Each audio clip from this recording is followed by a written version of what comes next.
Hey, everybody. Welcome to Love and Reload, the voice of the relocation industry. I am your host, Ben Cross, and I am so blessed and honored to be here today with a very special friend of mine. I can't wait to introduce her to you. But before we get started, I also want to promote something we are doing tomorrow. We are doing a very dynamic all-star mobility lineup fundraiser here on Love and Relo for Save the Young Girls of Sierra Leone. We're doing a live fundraiser here.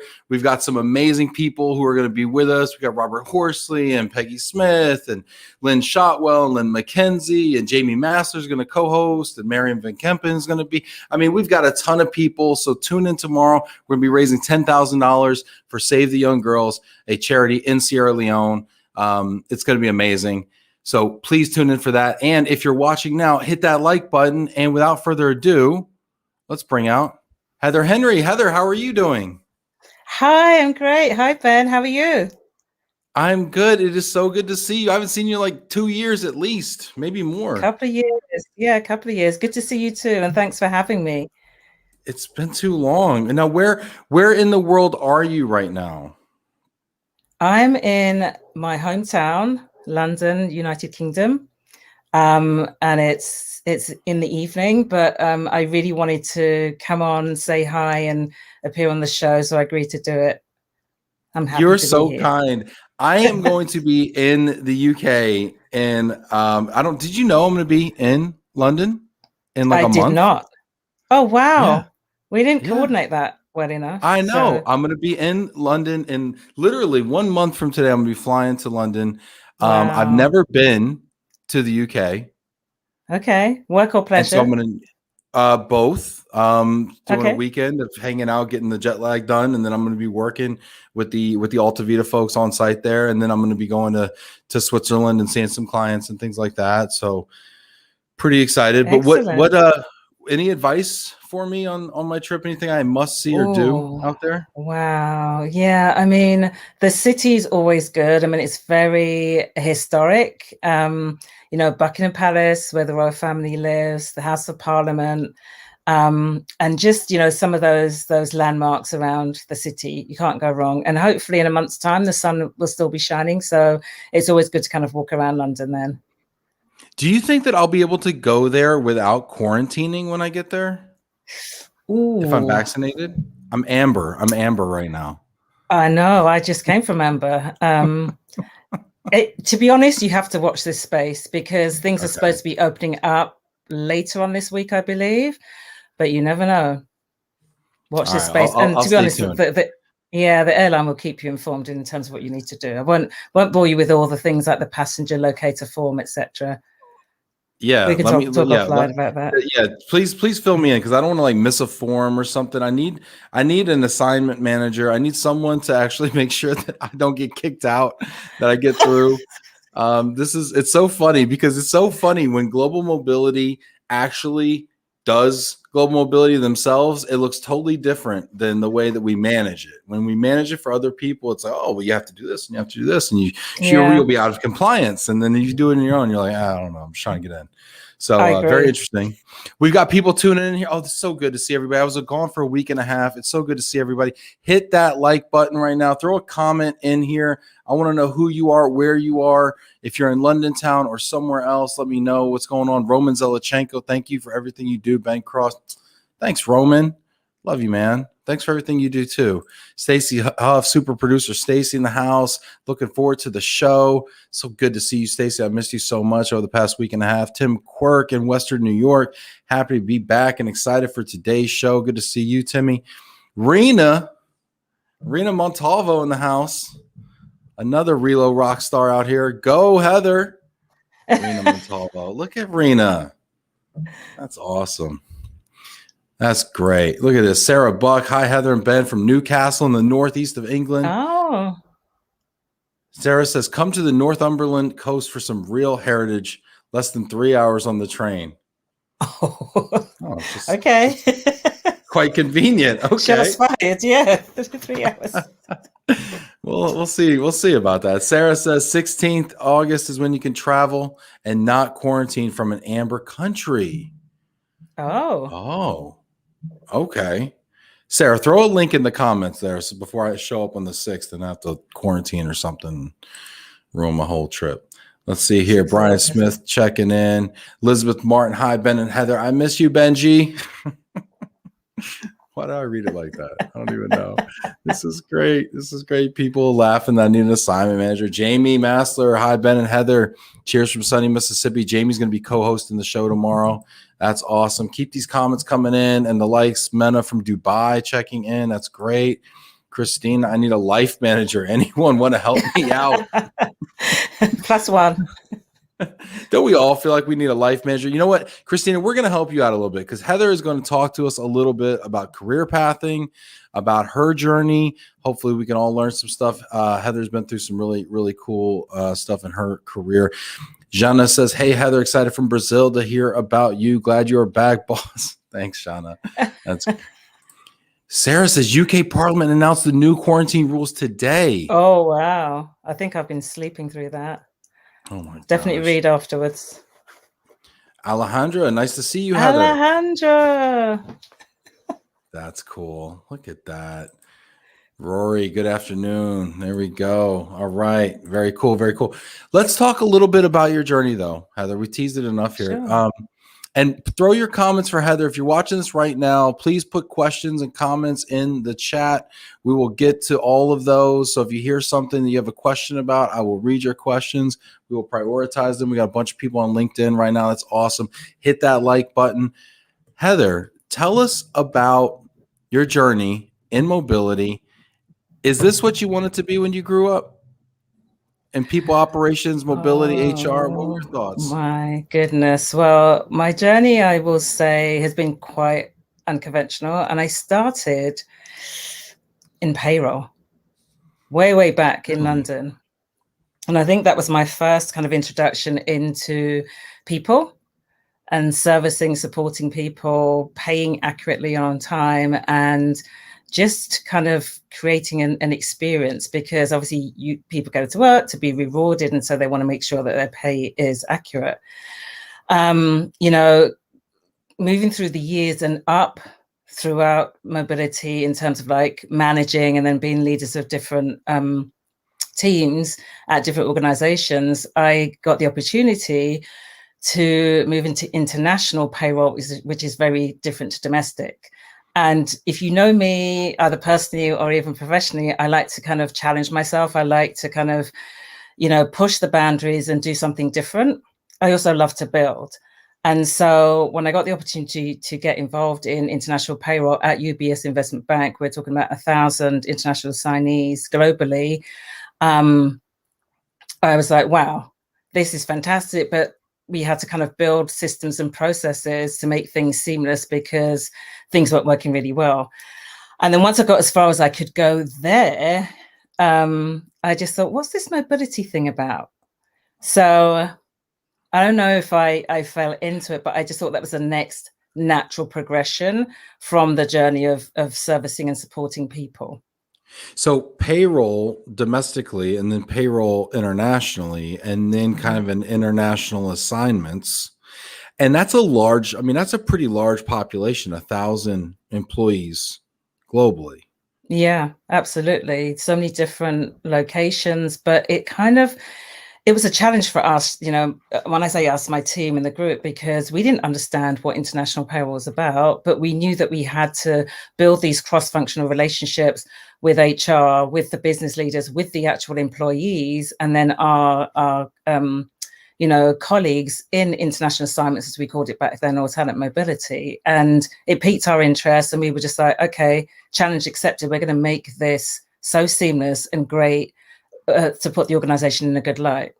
And that was the first that I'd learned about talent mobility too. Sorry. Well, and I was going to ask you about that, because now, I mean, kind of looking back on it with your people operations hat on, right, and all the experience and the context that you have now, what do you think that the broader HR organization maybe doesn't understand about assignment management, relocation, mobility? Wow, that's a good one.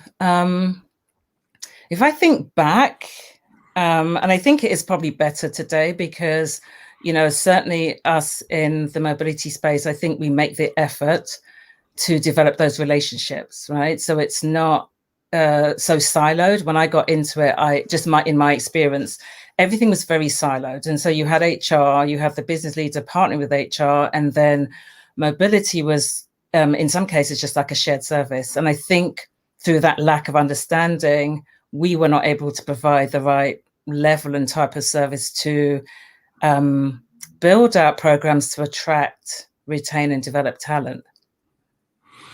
Do you think that, knowing what you know now, we're going to kind of go through some of your various stops here, and we're getting some questions and comments here about them. So keep those questions coming for Heather. But knowing what you know now, what advice would you have given maybe your prior self at UBS back in the day? Wow. I would give my prior self the following advice: be confident, and also don't be afraid to think outside the box. All right. And really develop those relationships. And I will say that I figured out kind of later on that I had a knack for that in speaking with people and being curious. Be curious, right? Don't just accept the status quo because it's always been done that way. It took me a while, but I think I got there. Is that something that people struggle with, though, Heather? The unction to be curious and the license to think outside the box? I would say personally, yes, for me, and maybe just some other, you know, folks that I'd worked with in the past. And so, you know, as a leader, that's something that I look for when I'm hiring for a team. It's I don't know everything, and I don't expect everyone to know everything, but I think I'm good at bringing together people from diverse backgrounds with diverse experiences to then, as a whole, you know, be that amazing team. But yeah, curiosity is something that I think I learned, you know, quite late, but definitely something that I think will help people to be successful. You know, this is interesting. And Sandra, you asked a question that I've actually was really curious about myself. Speaking of curiosity here, Sandra Clary asked a great question. And keep these questions coming here for Heather. We got a bunch of people joining right now on LinkedIn. If you're just joining now, hit that like button. Give Heather a little round of applause. Maybe throw a little heart out there to London town. But Sandra says, "Hi all. I was just reviewing Heather's LinkedIn profile, and you've worked with some amazing companies with real work differently cultures. I'm excited to hear today's show." So Sandra, you bring up a great point. Heather, you have worked for some really amazing companies. Was that intentional or by design, or did it just happen that way? So great question. And thank you, Sandra. Great question, Ben. Again, if you get to know me, I know from the peripheral, it probably looks like it was by design. I tend to fly by the seat of my pants. And I think that's why I'm aligned to working at some of these great tech startup companies, because it's very fast paced. And for example, when I first moved to the West Coast from MMC to Tesla, I literally got to Tesla and thought, okay, you know, I'm a director, I can do this. We've done all this talent management, great work, and ended up just ripping everything up and throwing it over my shoulder. Because it didn't work. You know, the organization, and I mean, I'm probably telling everyone here what they already know, but for me, in terms of my journey, the organization is very important. Where are they in that maturity cycle, and what is it that they actually want? And so, you know, at Tesla, for example, it was all about relocation and recruiting, and we were part of the recruiting function, not total rewards. And so it was around just getting the talent in and scaling. You know, how does that make a difference? So I want to just double click into that just for a moment here, because this is fascinating to me. How does it make a difference where that function sits within recruiting, total rewards, or somewhere else? I think it depends where the organization is, because even moving to Tesla, that was one of the questions that I was asked. You know, it's part of the recruiting function. And I was asked, you know, where should it sit? And I didn't know. You know, I'd come from a space where we'd gone from shared services, which clearly didn't work for that organization, because we were talking about case files, and, you know, we had to kind of like break down the barriers and say, no, these are people, these are their lives. It's not a case file. There's more that goes goes into it than that. And then we eventually moved to total rewards. But for that organization, it was more mature. So it was all about talent management. Comparing to Tesla, this was all about scaling, getting people in. And so I think it was right that it should sit in recruiting at that organization, because we worked very closely together, and it was about attracting people. And it was easy to attract people because of the name. And even when I went to conferences, people were like, oh my God, you work for Tesla, do you get a car? Have you met Elon Musk? There was that part of people who didn't even work there. So attracting people actually wasn't the challenge. It was creating the programs to get people to come. Does where global mobility sits in an organization need to evolve with the maturity of it? You keep referencing the maturity of the organization, and I think it's really interesting. Does that need to change? I mean, I talk to people all the time who are kind of HR generalists. They move a few people a year, and they do it really kind of catch as catch can, and they just get by, and they maybe do it with some reimbursement, or maybe they do a lump sum, or they do just kind of okay, and then it grows from there. But have you seen where this has evolved, and can you give us some thoughts on that? Yeah, I mean, I think that's another really great question. I personally do believe it depends on the organization, right? Because even by the time I got to Honey, I didn't get away from talent mobility. It was just part of people operations, right? So I still had mobility and immigration, and for that organization, there wasn't a lot of movement. And it was quite small compared to like the Teslas, Netflix, and MMC. And so it made sense for it to be part of the people operations function with everything else in terms of onboarding, HRIS, benefits, payroll, you name it. Yeah, and I put the question down here too, and I'd love to hear from the folks in the comments here that are watching right now. Where do you think that mobility should sit in an organization? Should it sit in total rewards? Should it sit in recruiting? Should it be its own thing? And then where does it report? I've heard it even sitting in finance sometimes. I mean, due to tax, really. Yeah, I think it depends also on the people strategy, because it is about people, right? And so going back to my early days, it made sense that it was part of the talent strategy and the people strategy. It's a 150-year-old company now, and it was more mature. And so you've got these folks in, and how were we going to retain them and develop them? And so being part of that total rewards and benefits and overall talent partner with HR made sense. Again, fast forwarding to the move west to Tesla, that hadn't even been kind of like agreed on. Yeah, it was literally just get the talent through the door. So that's so interesting. Because what was the difference in the outlook on the talent as far as how long they were expected to be at the organization? Was there a correlation there, do you think?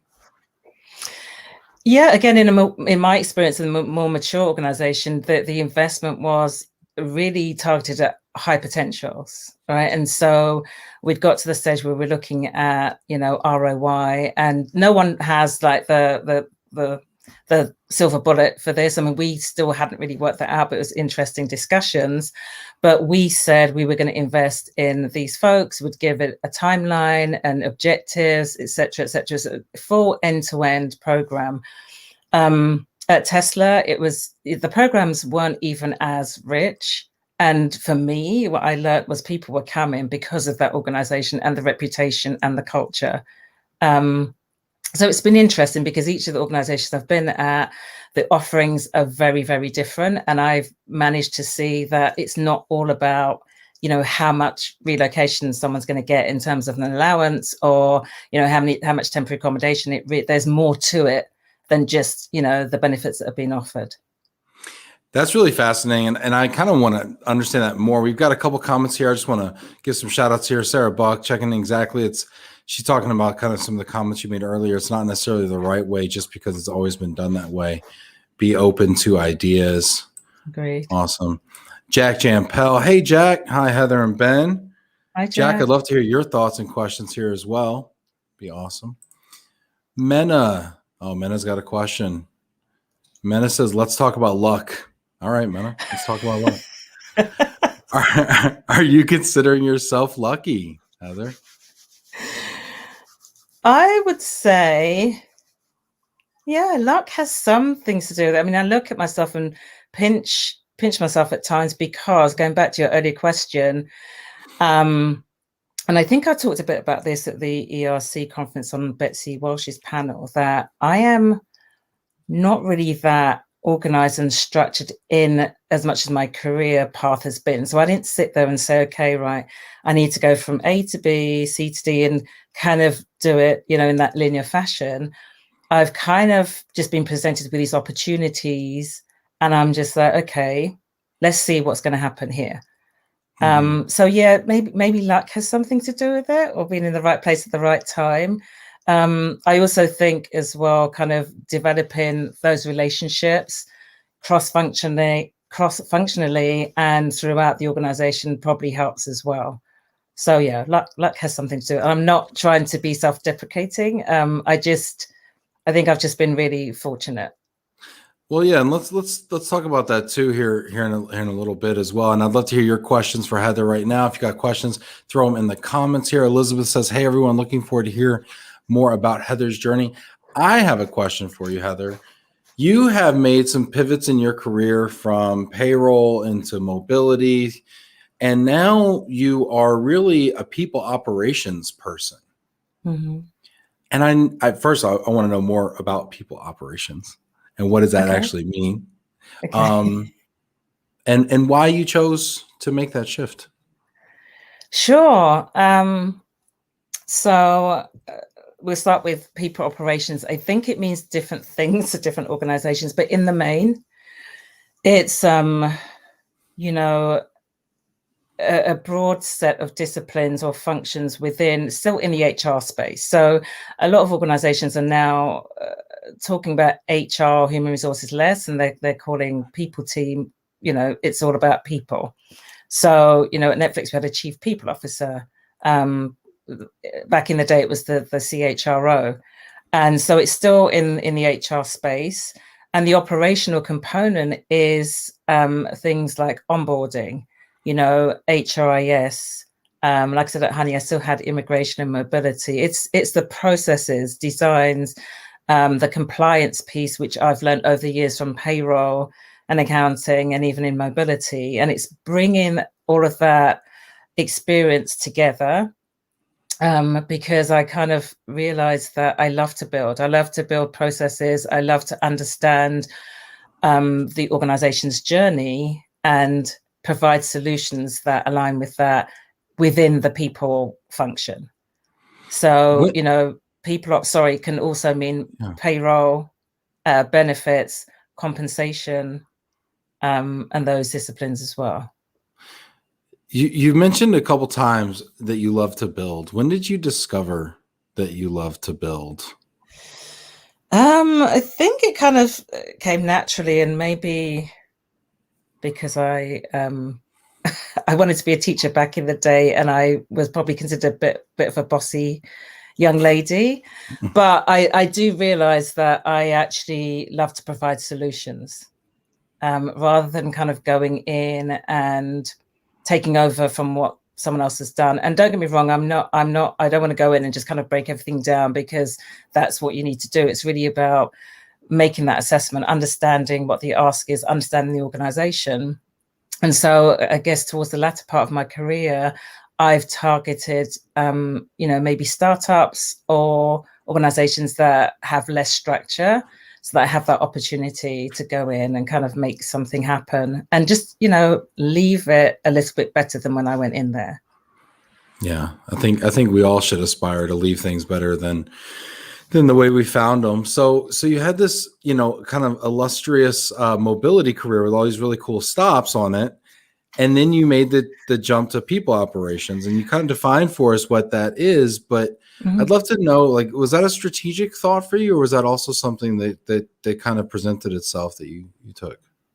I think a bit of both. You know, the opportunity presented itself, and I'd got to a stage where I just thought, okay, what's next? I've been a global mobility director on a global basis for a number of years now. I've done this, I think, to quite a high standard at some really good organizations. And I was tapped on the shoulder and asked to come in and help scale this people operations function. And when I looked at it, I just thought, oh my gosh, I've done this. I've done payroll. I've done benefits. I've done compensate. I've kind of done most of it, and by no means the expert, but I think, I'm good at kind of like building teams and putting people together. And I just thought maybe it is time for a change. And I haven't completely closed the door on mobility, because obviously I still was responsible for it there, but I just wanted something a bit broader for me.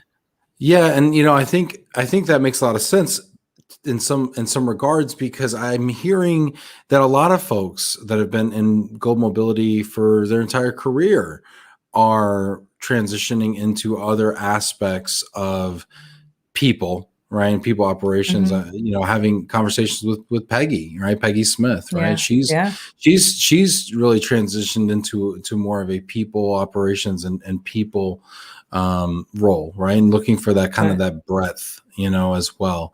And I wonder, do you hear this a lot from your friends who are still in mobility, or from other folks? I mean, that they're looking to kind of broaden their experience or broaden their scope, maybe?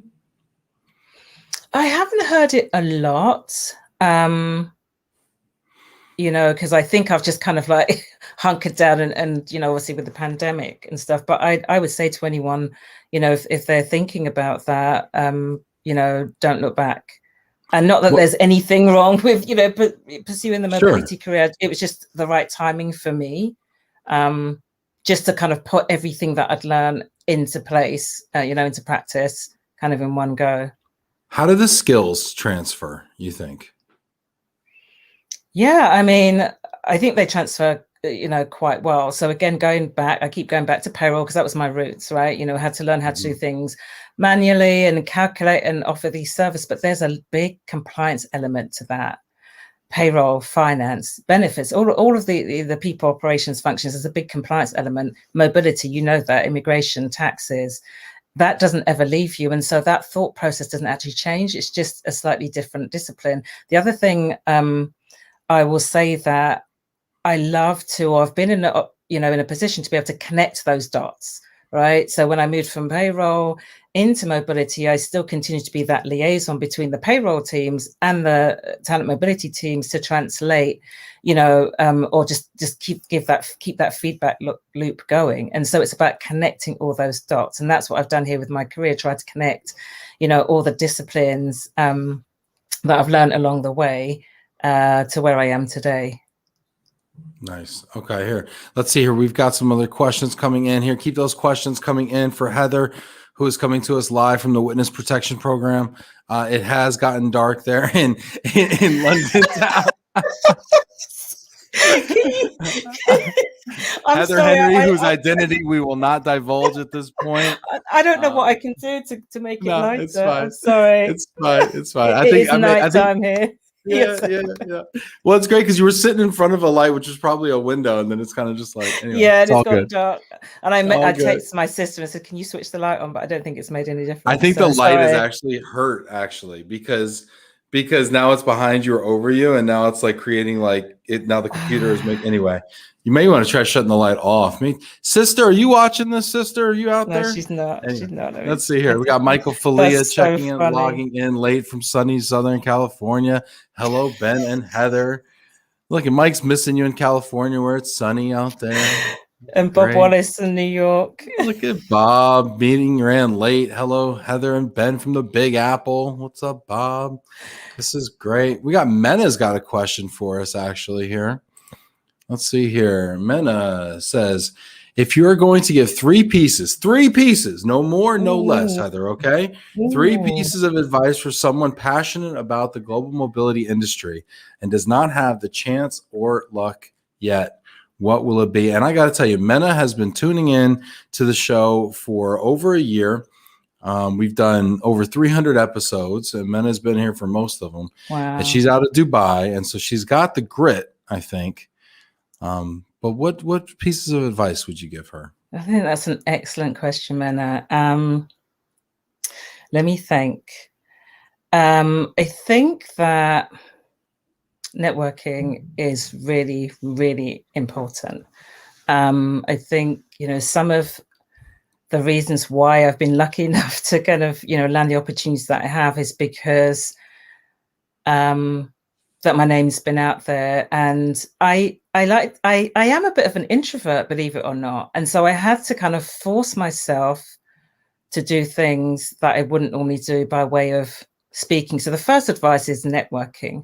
The second is that you have to kind of put yourself out there. So when I moved and relocated from the UK to the US, no one knew who I was. And so I had to start to accept speaking engagements, even though I wouldn't want people to hear from me. I wouldn't be doing anything like this, Ben, if this was like, I don't know, 8 years ago, or maybe even 5, or maybe so again, even like 3 months ago. I've been trying to ask you to do this for quite a while, Heather.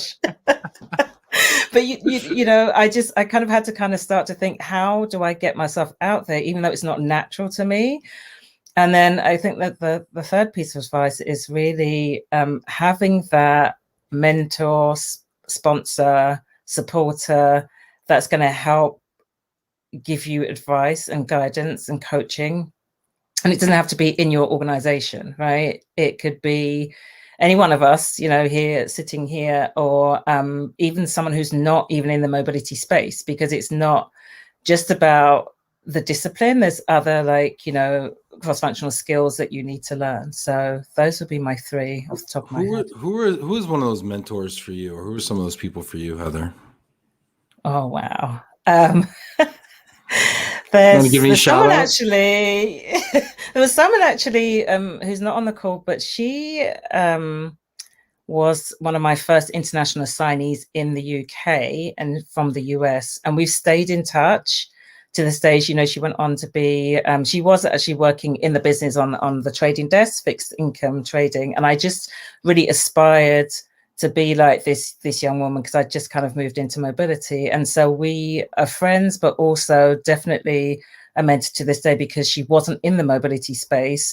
She's been a CEO, chief people officer. She's badass, and no one knows her, but definitely one of my mentors. Ed Hannibal is a great guy. I met Ed while we were all at MMC, and he worked at Mercer, and we were actually a client of Mercer's, and so we kind of developed that relationship there. There's probably too many to mention, but you can never have too many, right? For different things. Yeah, for different things. That makes a lot of sense.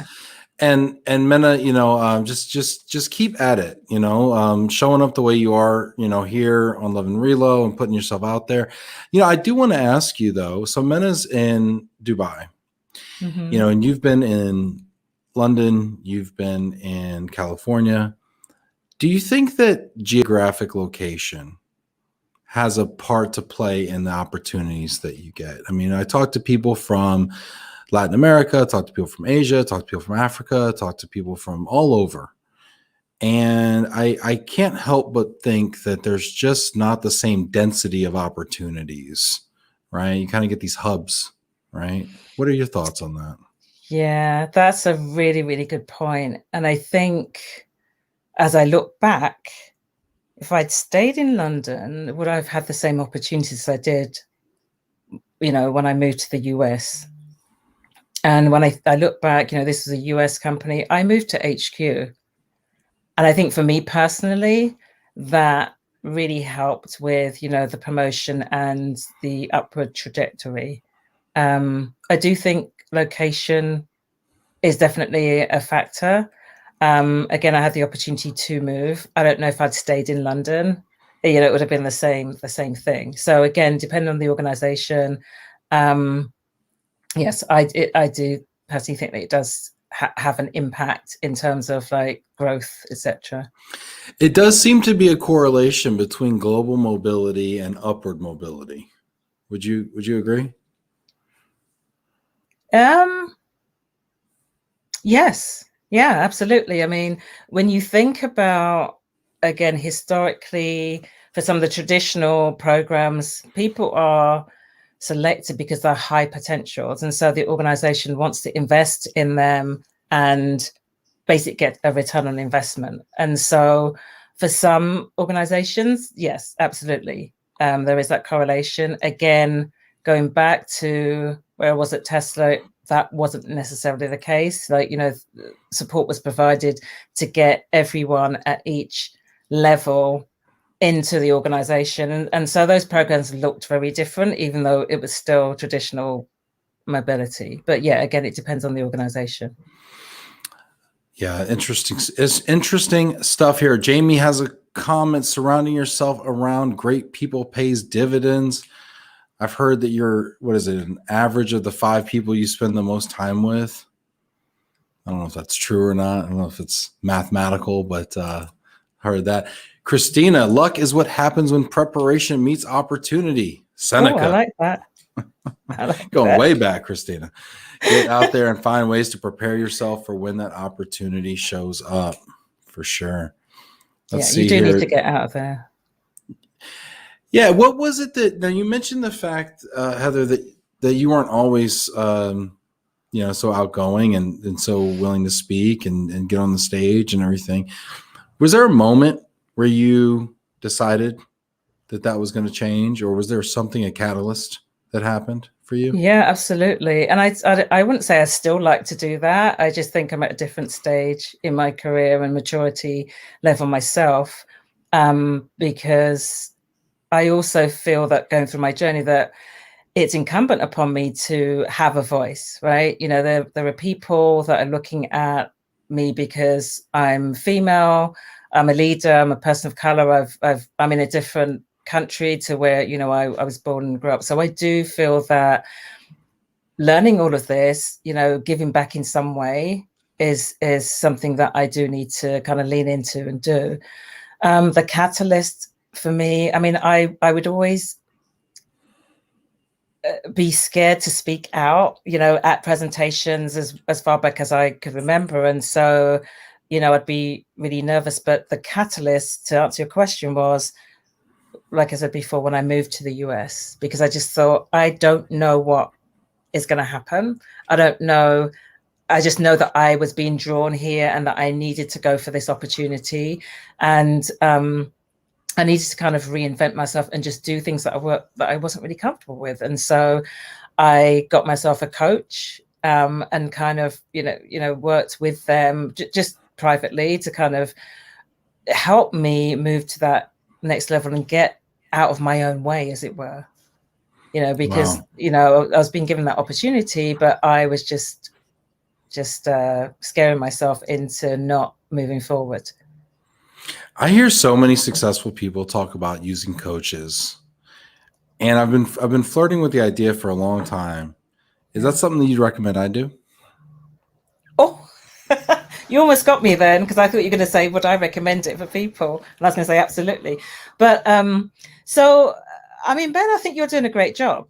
Like, just putting yourself out there. You are not, shy and coming forward. I think it really depends on what you feel that you need to kind of work on, right? And if you think there's something, because I mean, I can't say that, but if you think there's some gaps, or you need to get to a certain point, and coaching isn't necessarily telling you what to do. It's kind of helping you to see, those skills that you have and understand what you're looking for, and helping you to kind of get there. So I would thoroughly recommend having a coach. And I have, like I said, different coaches, mentors, sponsors for different things, but just having that someone to brainstorm with and think things through, and helping you to kind of look at things from a different perspective is always really helpful. It sounds like you've been really intentional about surrounding yourself with specific people who have skill sets or insights or perspectives that you can kind of draw on for certain things. And that's really great. Jackie says, have a great recommendation if you want to chat to someone. You mean me, Jackie? Is that for me or Ben? Yeah. Or both? Let's see, Jackie. Jackie will let us know. Jackie's great. Okay.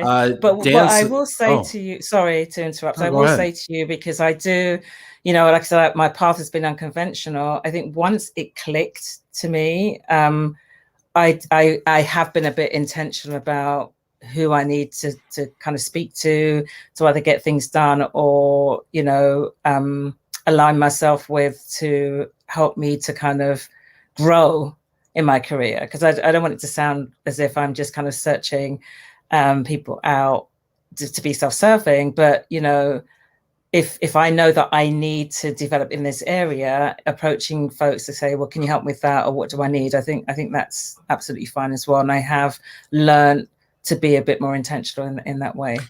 Well, and I think, but I mean, mentorship is not a one-way street. I think mentors Absolutely. receive just as much from being a mentor as mentees receive, right? Whether it be the gratification, they Absolutely. also learn things. I mean, yeah, this is great. Look at Christina says, Jackie Rowan, I'd be interested in a recommendation. I jokingly said I need a life manager, but a Excellent. coach would probably be a good start. That's great. Fantastic. Jackie's giving some, this is great. Look at people are getting better over here. I love Yeah. it. Dan's got a question for us. Dan says, I'd love to get some stories from Heather on return to office strategies and or virtual work policies that may have been different between Honey or Lunchbox or anything else. Oh, that's a good one, Daniel, because I was at Honey just at the start of the pandemic, and we literally had to write a work from home policy overnight. So that, and this is what I'm saying, some of these organizations, but you have to move and be really flexible, just like that, which I love. Isn't that funny how certain policies will take you months and months and like almost a year to push out? And then when you have to do it, it's like, we need one overnight. Boom, there's your policy. Yeah, Overnight. but I think that's the organization, because again, coming from the more traditional model where you've recreated or redesigned mobility policies, and it can take 2 years to implement, and then they're just not fit for purpose. I just found that when I'm with these fast moving organizations, you have to make decisions quickly, and that took me a while to get used to, actually, because you're always sometimes looking for that other, like, approval and things like that, and the fast moving organizations don't want that. They want you as lead to come in and make that decision and go through all the steps. And sometimes it's the 80-20 rule. We'll just get things going really quickly, and then if it's not 100% right, we'll course correct. But in terms of the strategies, there's nothing I can really share with you, Daniel, in terms of anything that's concrete about returning to work. I mean, I've spoken to a few organizations where there was one who definitely didn't want a hybrid approach, right? So they didn't want to give the option of some people to stay at home and some people to come in, because they didn't want to have that dual culture. Having that FaceTime is everything. And so we kind of started discussions around what that would look like. But also you want to be respectful and give people that opportunity to be flexible. And everyone's done a really good job at working from home, and for businesses that are still successful and keeping everything going, there's that element of trust too. And I'm just kind of hearing, just looking and reading at things in the media where some organizations say, nope, you need to be in as of this date. And so that's probably not really going to answer the question, but I think each organization is kind of going through this right now and discussing what really works for them.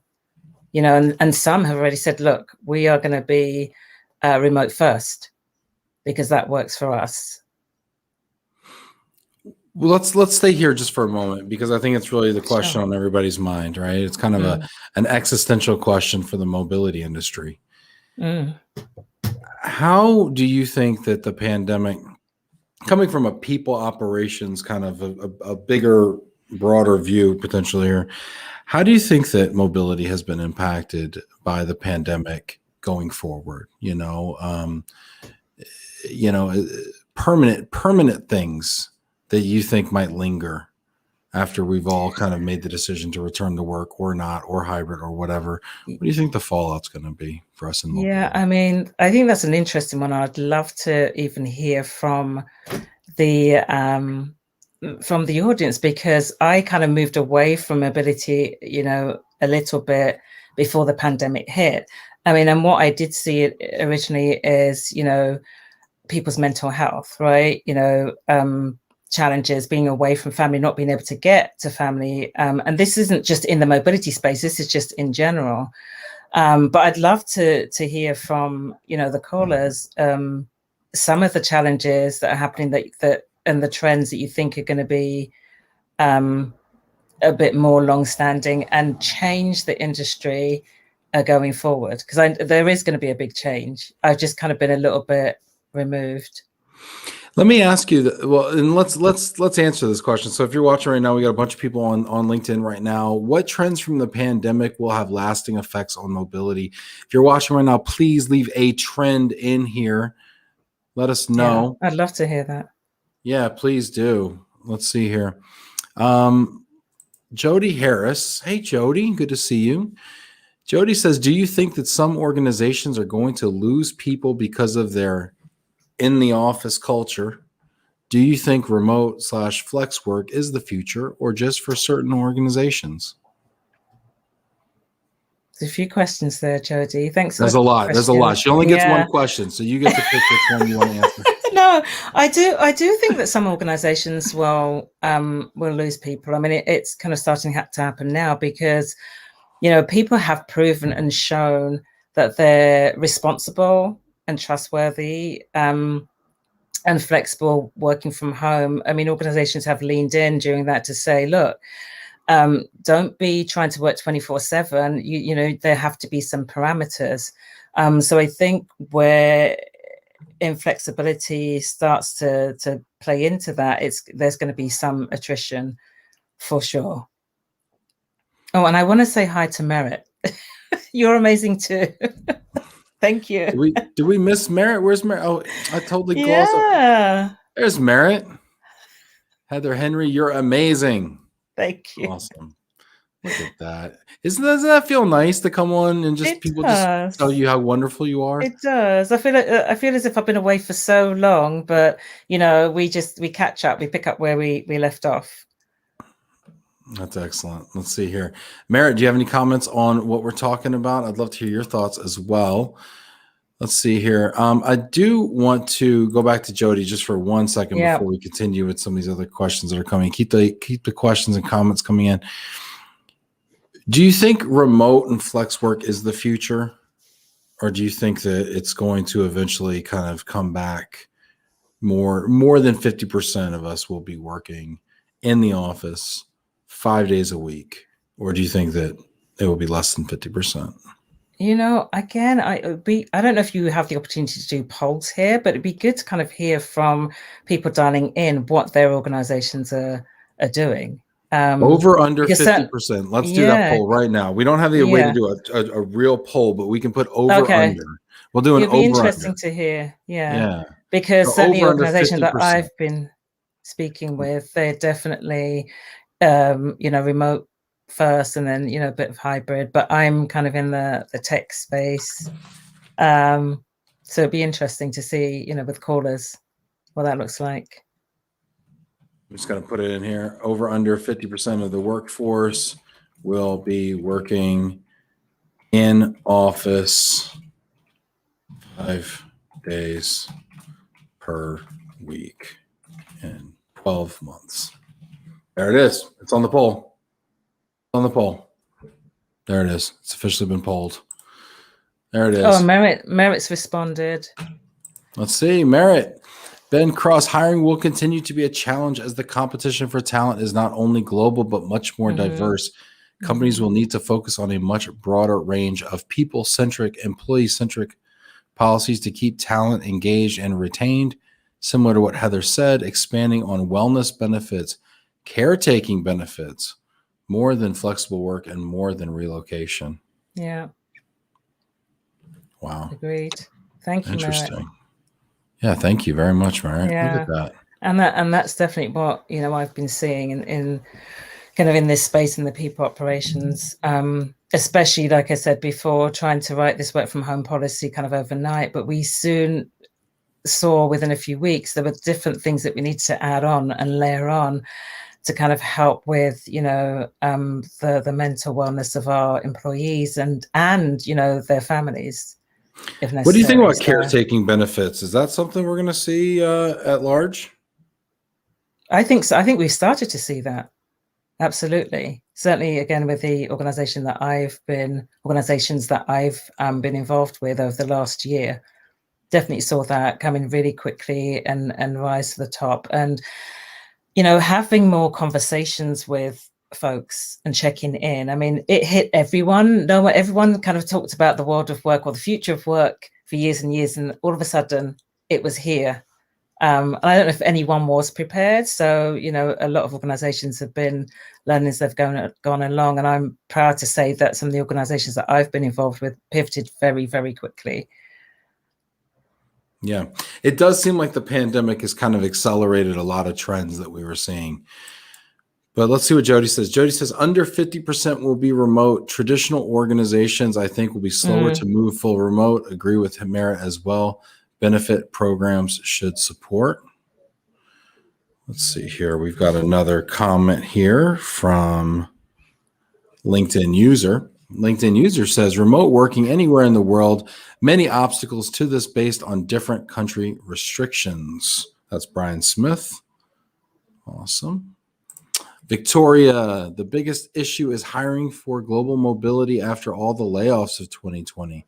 I was called back for a temporary 3-month assignment, which works well for me after I retired.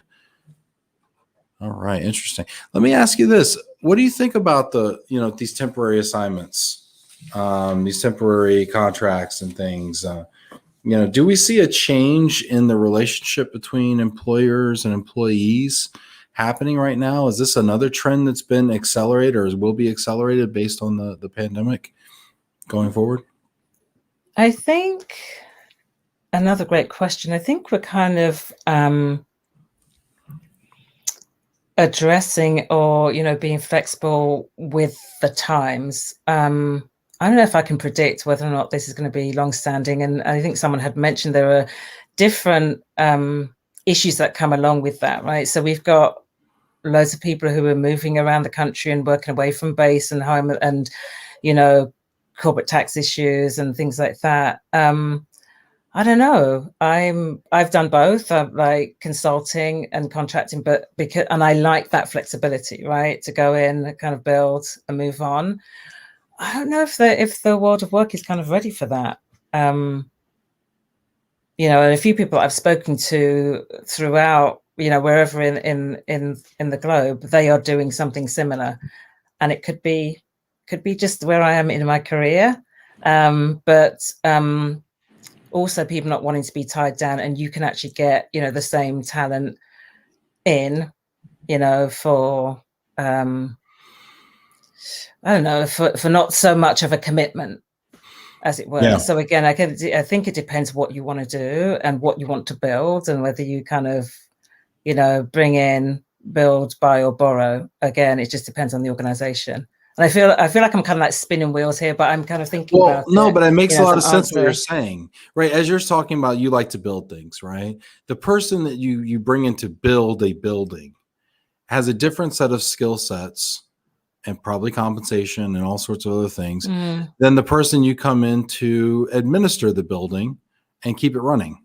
Yeah, right? Those are different people. Yeah, and I think that and they may cost different things, and they may and the person who builds things may also not be the best person to administer the building and run it. So I think there's a lot of wisdom to it. I know from a sales and business development standpoint, coming in and the first year and a half, I have a ton of value in an organization. The next year and a half, much less, because we've already brought on the clients, we've already brought on all of the business, right? And now they're still paying me at a level up here, but is that necessary, or is more of an account manager necessary, right? Yeah. And so I think businesses, I think it works for businesses, and I think it works for professionals. The friction of change and the gap is obviously what needs to be solved for, right? So the gap in Exactly. income for us contractors, and then the friction of bringing new people in, and God forbid they don't work out or they take some ramping up time, whatever, that's obviously the downside for the employer. But I think it's really interesting, and I think that I'm seeing more and more change around it because higher level people such as yourself, myself, others out there are going into this, and are out there as contractors and available. So I think it's interesting, really interesting. Yeah, definitely. Let's see here. We get many requests daily to work for many months all over the world. All right, interesting. So this is all really interesting, but I really want to have some fun. Heather, you want to have some fun? Yeah, let's have some fun. Let's have some fun. It's I always God love knows to what have time fun. there. Even There working, you I go. love to have fun. Yes, that's why I miss conferences so much. But Heather, do you have a top 5 for us today? I do have a top 5. Oh, and top what is your 5, top 5? What is your top 5 category today? Top 5 favorite movies. Ooh. You Now, weren't expecting that, were you? I have to ask you, did you grow up? Where did you grow up? London, United Kingdom. Yes. Okay. Being American, I wonder if other people have the same movies, entertainment, whatever. Is it very similar? Am I going to know these movies or not? That's really where I'm going. I think everyone will know them, and I will say that even growing up in London, I, for some reason, was fixated with everything in the US, so whether it be the shows and even the sport. So I know we haven't got much time left, but I will say that I actually grew up playing National League basketball in the UK. And that's partly why I made this trip back, because I'm trying to represent Great Britain next year in the Masters in Barcelona, but I've had shoulder surgery, so my arm's in a sling, so I can't. But so my affair with the US began long before kind of moving over for work. It was like shows, sports, everything like that. So I didn't realize you were a competitive basketball player. Yeah, I used to play top level in the UK long time ago, but okay, this is great. This is great. Okay, we almost need to have a whole nother conversation about that. I know, we will. So let's talk movies. Okay, so number 5. Space Jam 1. So I can't wait to see the second one out. But now we have to say Space Jam 1. Yes. I know. Or Space Jam, right? Yes. So basketball, teamwork, Looney Tunes, Michael Jordan, the greatest basketball player that ever lived. Don't argue with me. Is Michael Jordan the greatest basketball? Hot take. Yes. I love it. Another discussion, but yes. So I don't disagree with that, by the way. Okay. But I do want to know, do you think Space Jam 2 will be good? I hope so, but people are always going to compare it to the first one. I'm definitely going to watch it though. Yeah, I'm definitely going to watch it too. I also hope so, but I'll be honest, I'm a bit skeptical. We will see. We will see. Okay. All right, Space Jam 2 in theaters soon. Number 4. Liar, liar. Is Space Jam 2 going to be good? I think so. Liar, liar. Number 4. All right. And again, if you know me, I love to laugh. I love to have fun. Like, don't take myself seriously. Slapstick comedy. Yeah, I've just been rolling watching this film from beginning to end. Liar, Liar is a great movie. That's where he has children too, right? And so he's like, he's like kind of divorced parent. He's a lawyer. He's all these. Right. This is great. Jody Harris saying Fifth Element. Nice. Okay. And there's a link to news. MJ Go Chicago here, by the way. Hi, Chicago. Yeah. Been that's great. Brian Smith. That's awesome. All right. I like Liar, Liar. Okay. All right. Number 3. A Few Good Men. Jack Nicholson. One of the best actors ever. Tom Cruise. John Cruise. Kevin Bacon, maybe? Yeah, Kevin Bacon. Yeah, You Can't Handle the Truth. Exactly. All right. I ordered the Code Red. Okay. All right. Actually, when I joined Netflix, we had to do a little skit to kind of say what your favorite movies were and actually say a line in it. And they would kind of roll this as they introduced all the new people. So I picked a line from there, I think. Yeah. Nice. Good movie there. Good movie. Oh, you know what? By the way, if you want to have some fun out there, go ahead and YouTube a few good expense reports. If you're a salesperson or want to have a laugh, that is an epic one. Number 2. Shawshank Redemption. This is a good movie. Now, this is on my top 5. Okay, cool. Yeah, definitely. Morgan Freeman, Tim Robbins. Great. People don't know this. This was actually a Stephen King book. I know. Very surprising, but excellent. Yeah, excellent. This is another movie that's very quotable. I hear your man knows how to get things. I mean, this is a great movie. Yeah, absolutely. Number 1. Okay. Have you seen my answers, Ben? I was going to ask you to guess, but I have seen your answers. Okay. Just now. Okay, I'm just going to say it. Okay, The Godfather. Marlon Brando. James Caan. I'm going real old school here. Just thrilling from end to end. I actually think it's the best of all the Godfather movies. Oh yeah, number 1. Well, was it number 3 that was just like terrible? I think it was number 3. Yeah, I think so. Yeah. Number 2 was really solid too, but number 1 was Marlon Brando, Al Pacino, who I love. But yeah. Awesome. What did y'all? I want to know what everybody thought about these movies here. Jody Harris said, "Oh my God, love Shawshank." Very cool. Brian Smith, "You can't handle the truth." Yep, one of the most probably quoted lines of all time.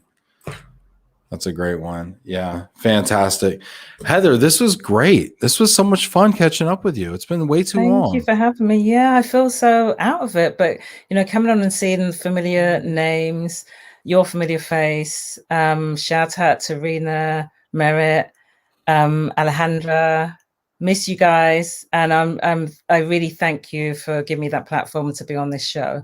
I wish we could talk for longer, but yeah, really, we got to get into the basketball and everything else. I see people say, "Why did you name it Love and Real?" I say, "Because Love and Basketball is taken." Thought that. Or Love and Hip Hop, but okay. Yeah, Love and Hip Hop. yeah. That's great. And Bob Wallace. Sorry, I forgot to mention Bob. But yeah, this is great. Love to continue the conversation if anyone's interested. And thank you for having me. And it is dark here now in the UK. It is. Well, we won't keep you any longer because I know it's super late there. But hopefully we can connect when I get out to London. It'll be great to see you again. Thanks everybody for being here. And don't forget, tomorrow we are going to do a mega fundraiser. It's an all-star lineup of wonderful global mobility professionals, from Robert Horsley and Jamie Masser, who's in the comments today, is going to be co-hosting, and Peggy Smith and Lynn Shotwell and Lynn McKenzie and Miriam Van Kempen. And I'm missing people, but there's going to be great people here. So just tune in tomorrow. We're going to be raising hopefully $10,000. So we can build an orphanage in Sierra Leone to protect young girls there. So thanks, everybody. Thank you again, Heather, for being here. It's been wonderful. You're welcome. Thank you.